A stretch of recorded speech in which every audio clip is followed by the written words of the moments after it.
Welcome to the Growth Shift. I'm David Zilstra. Here's what I've learned after years in business. Every leader who's built something meaningful has a story, but the moment they had to shift, when failure forced innovation, when change became opportunity, when they chose growth over comfort. On this show, we dive into those pivotal moments, the setbacks that became breakthroughs, the strategic shifts that accelerated growth, and the frameworks that turn obstacles into opportunities. Because here's the truth. In a world where change is the only constant, the leaders who thrive aren't the ones who avoid failure. They're the ones who've learned to shift strategically through it. So whether you're facing your own pivot point or just want to learn from someone who's been there, you're in the right place. Let's dive in. Our guest today is Julie Zimmer, CEO of Lucky Truck, a tech-forward insurance provider specializing in commercial trucking. Julie brings over 3 decades of industry experience, having pioneered the InsurTech space since its inception. Before taking the helm at Lucky Truck, she served as an executive at MBroker, where she built offshore service teams and sales infrastructure from the ground up, and later headed the insurance profit center at Flexport. Julie's unique blend of operational discipline and creative vision has established her as a respected voice on insurance innovation. As both a former board member and now CEO of Lucky Truck, she's challenging conventional insurance models through data-driven technology while advocating for simplification in an unnecessarily complex industry. Julie embodies the rare combination of visionary leadership and practical execution that's reshaping how we think about the insurance in the digital age. Welcome to the show, Julie. Thank you. What a great introduction. Well, you certainly have lived up to it. Julie, you've had an incredible journey in the insurance technology space. What inspired your transition from a traditional distribution model to becoming a pioneer in InsurTech back in 2014? So, I think the biggest piece was being inside a traditional bricks and mortar environment and really embracing the potential and the vision around technology. But at the same time, learning a lot of times the hard way that innovation was going to come from the InsurTech space, from startups, not from your traditional bricks and mortar insurance distribution that had really changed very little in the past 100 years. So, I kept trying to push change, push innovation, but then I woke up one day and realized that it makes more sense for a traditional organization to spend $1 on mergers and acquisitions than to spend $1 on technology, or at least in 2014 it did. So, that's when I made the jump to the InsurTech side. And I'm a little ADD too, so the shiny new thing really gets my attention all the time. Yeah, absolutely. It sounds like you realized maybe the current state of the insurance industry was stuck in its ways, and I think it still is very much today. And you took that as an opportunity to maybe leave from the inside and take a different approach to the industry. Well, it is true. And that's not to say that there is not, a lot of visionaries in the insurance space. It just takes a really long time and huge investments to move away from legacy systems and to change behaviors in behemoth organizations. So real innovation and experimentation has to come from a more agile, smaller organization or emerging industry like InsurTech. Would you say that maybe insurance companies are a little too risk averse to take on new technologies in such a big way? So I think definitely in 2014, and I think if I would have been in their shoes, I may have taken the same position, because ultimately they have to report to shareholders and make hard decisions around where their big bets go. But yes, I think there were a lot of blockers and a lot of speculation about, was this really going to take off? Would customers really buy through technology? And they were supportive in many ways, but by and large stayed on the sidelines to see how it would play out. So you are a little bit of a visionary with what it is that you're chasing, or why you left your initial roles within the industry. And you've described yourself previously as both an operator by discipline and a creative at core. How has this unique combination shaped your leadership approach at Lucky Truck? I like to describe myself as a really good bridge, whether a bridge through entrepreneurial and corporate environments, a bridge through business and technology side, things of that nature. I think the most successful InsurTech models have really been built when you don't have those silos of technology and those silos of business that have this natural conflict, and you're able to bridge them and smooth them and make them work together. And I think that's where I've personally gotten a lot of gratification and seen some success. So these silos that you're mentioning, right? And, these companies and factions of the insurance sector that are sort of operating individually or independently of each other, they exist separately. And I know that it's your belief that they shouldn't, right? They should be. Right. Since InsurTech became a thing, we've had this, insurance and InsurTech. And I think you and I were talking earlier. I don't think that InsurTech should be a thing anymore, because tech is a part of what we do.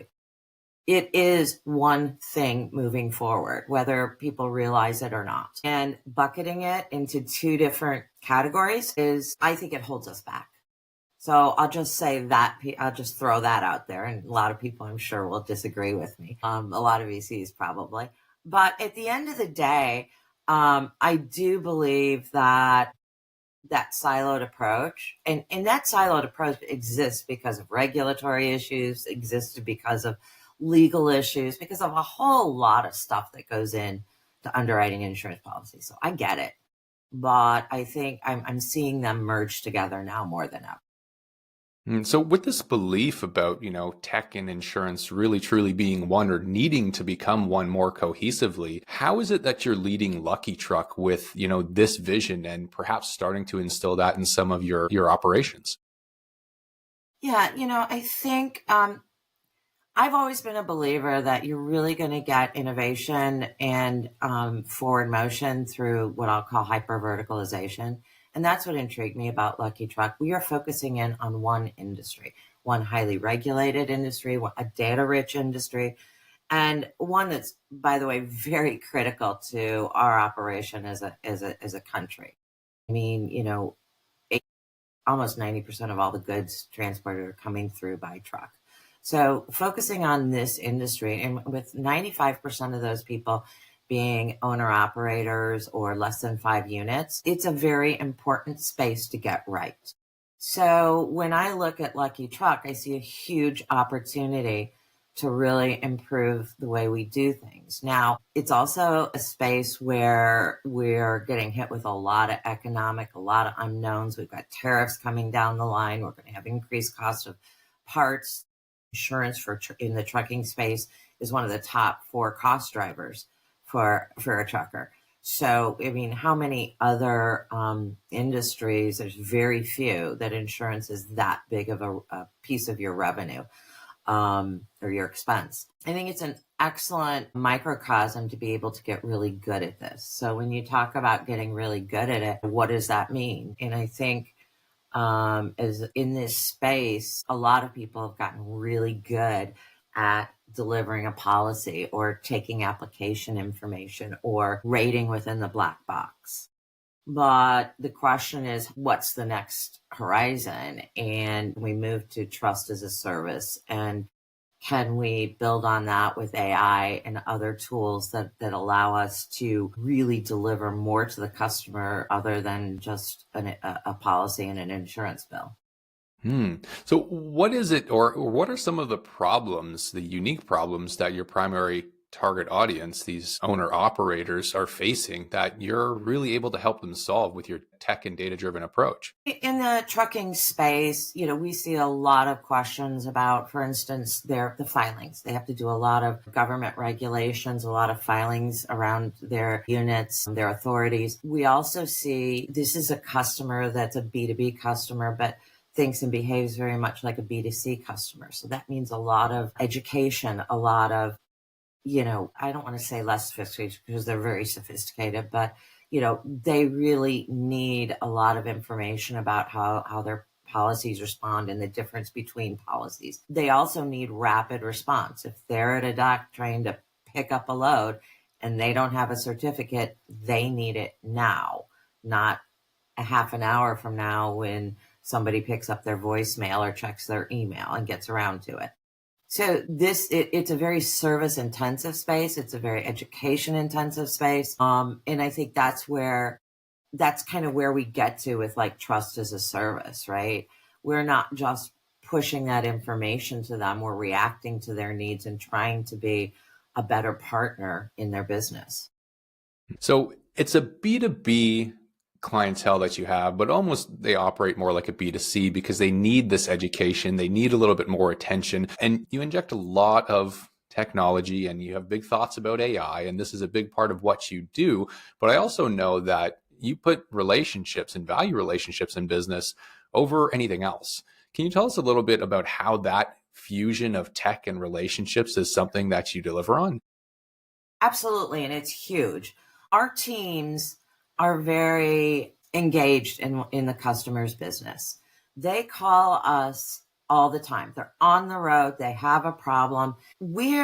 Especially in our space, we are never going to 100% replace the people. And if nothing else, it's a security blanket. When one of our truckers has a baby, we're out there congratulating them. And, we're trying to be engaged in life events. We're trying to be engaged in making their business successful. We're helping them hopefully succeed in what they're doing. And what AI and other tools do that allow us to do that is to free us up to have time to foster those relationships. I have never believed that technology was going to replace the relationship. I've always believed that technology was going to expand our capacity to have the relationships. That's very interesting, right? It's really an enhancement over anything else, but fundamentally, it's the relationships and it's your clients that matter. Now, you're serving a hyper-verticalized niche or area of the market, right? As you mentioned, land freight is one of the biggest or the primary reliances on moving goods around, especially in North America and the US. With such a large market, what are some of the biggest challenges that you're facing when it comes to identifying the right target customers for Lucky Truck in the insurance space? Sure. Right now underwriting has gotten so broad and there's so many dimensions to it because of technology that that's not always an easy answer. Now credit scores are big players, the type of equipment, the range, the type of commodities that they drive, the driving records. There's a lot of data that goes into pricing out, especially a trucking policy. And that just is a breeding ground for opportunity around using AI and technology tools to not only identify customers where we've had large degrees of success, whether it be geography or size or whatever. Years in business, also a big player. In the transportation space during COVID, we saw a huge escalation in new entrants into the market. But post-COVID, almost 30% of that population dropped off and shuttered their businesses. So, I think I'll give you an example. This morning, we were talking about, okay, with new tariffs coming in, what truck manufacturers are manufactured in the United States and what truck manufacturers are done offshore.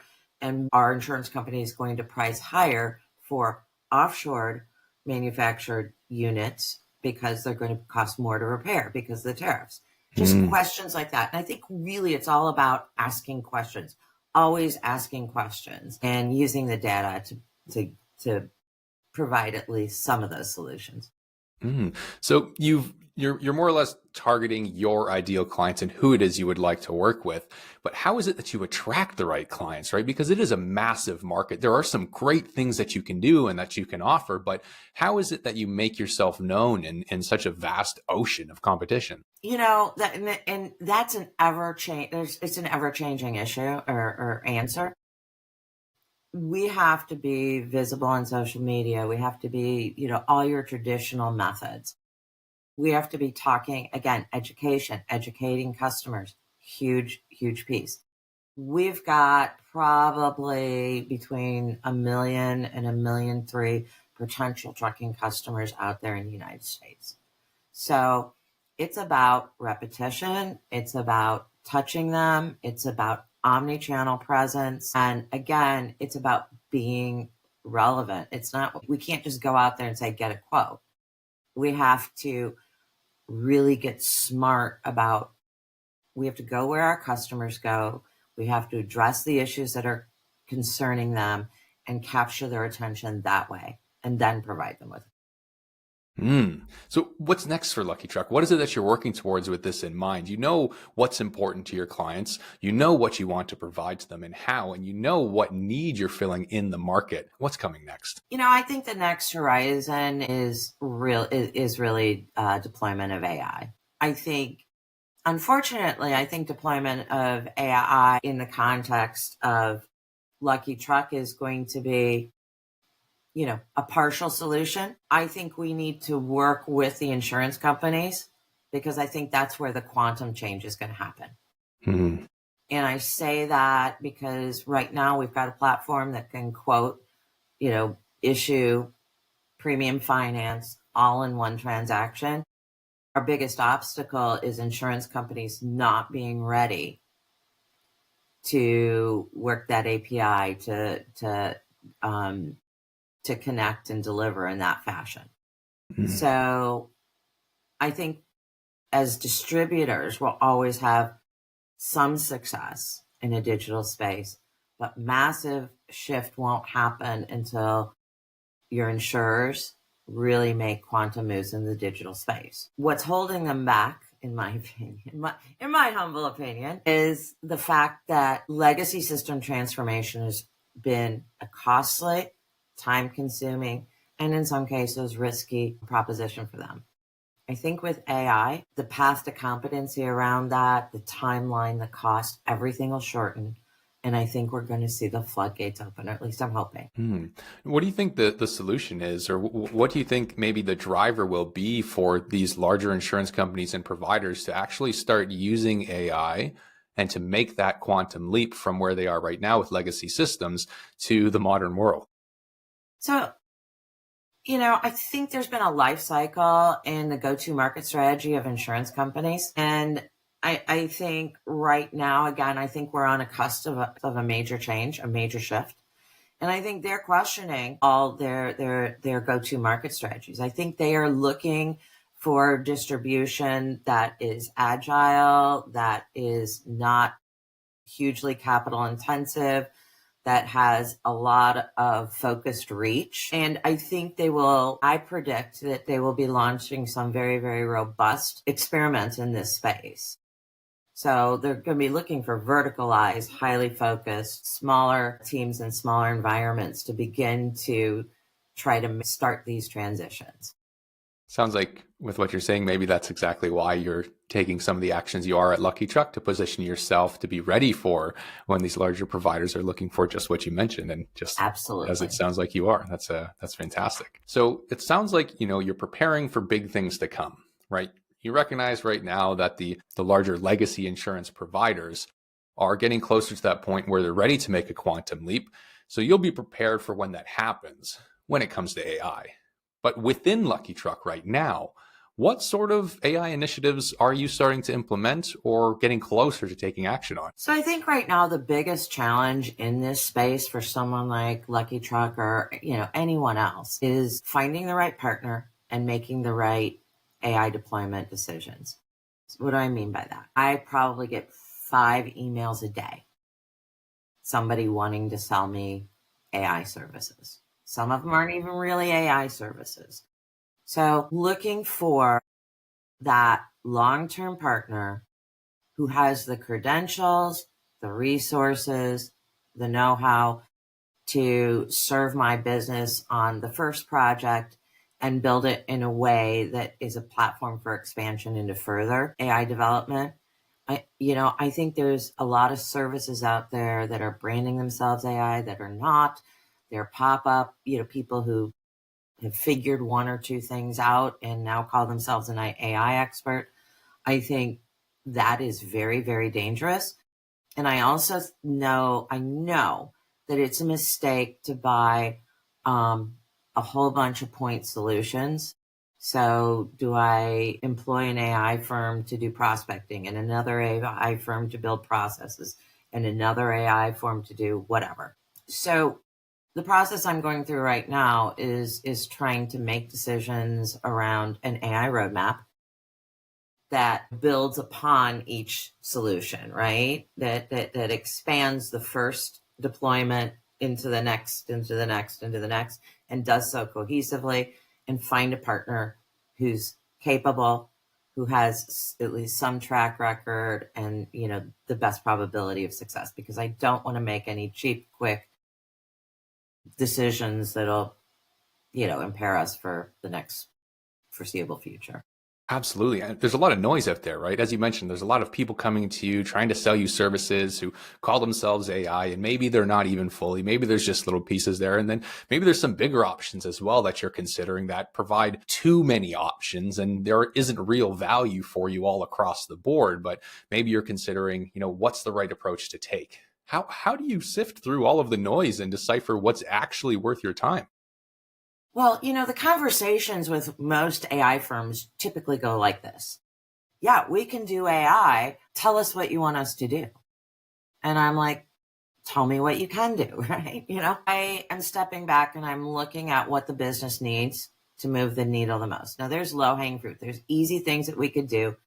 But if I, implement AI to do, say, issuing certificates or something like that, is that going to make how big of a difference is that going to make in my business, my bottom line? It'll make some, maybe save some expense, but it's not going to get me the hockey stick increase on customers I want. So I have to step back, and as a leader, I have to step back and identify the three most critical pieces of my business, and then see if I can deploy AI to help us meet those objectives. Could you share what those critical pieces are, just in case anyone's listening, thinking, how do I decide what's the most critical piece of my business?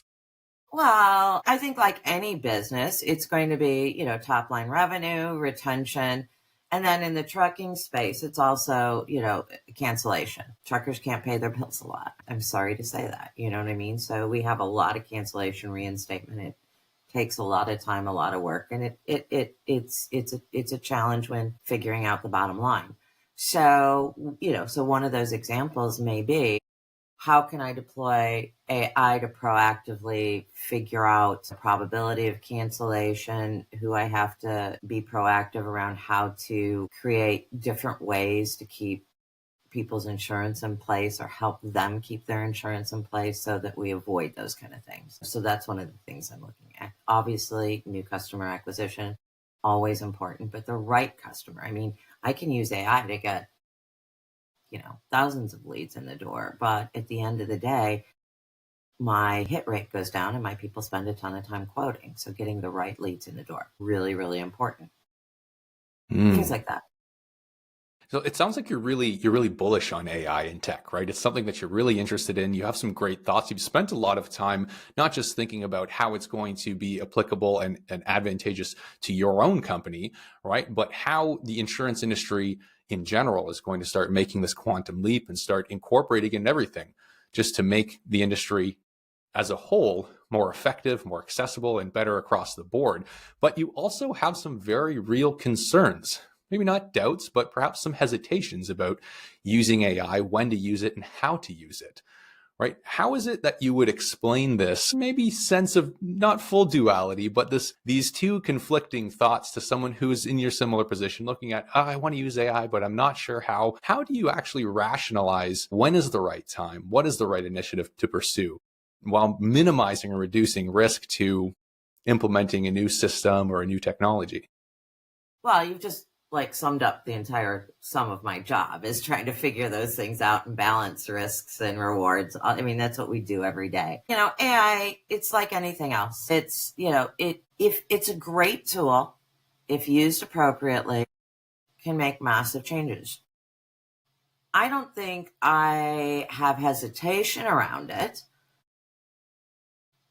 I want to make, I think it's important that as a leader of a company that I am planning appropriately, that I am maximizing our investment, and most importantly, that whatever AI process I put in place, it's correct. If AI begins advising customers, I have to be much more comfortable and much more careful about that. If AI just, transfers information from point A to point B, okay, not as much risk, right?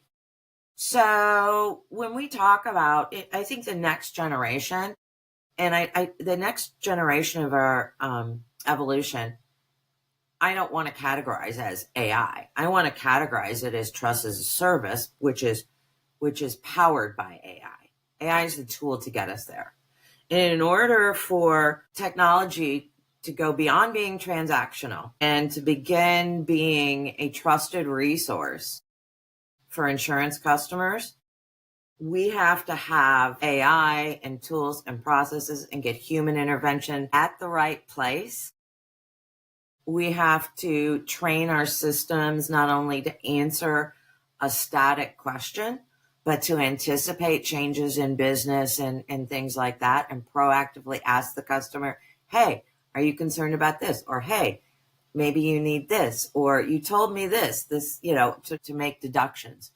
And I think we have to make the investment in time, and that's hard to do. We have to make the investment in educating and letting the AI learn. It does that well, or we break trust. Does that make sense?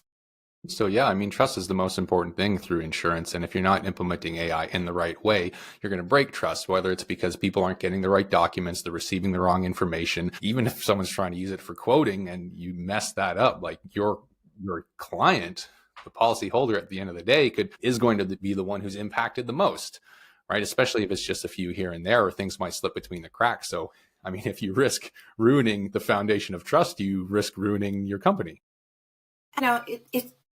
We can go so far as to actually make the AI responses and its interaction empathetic and proactive. And those are all the things that are going to make a difference.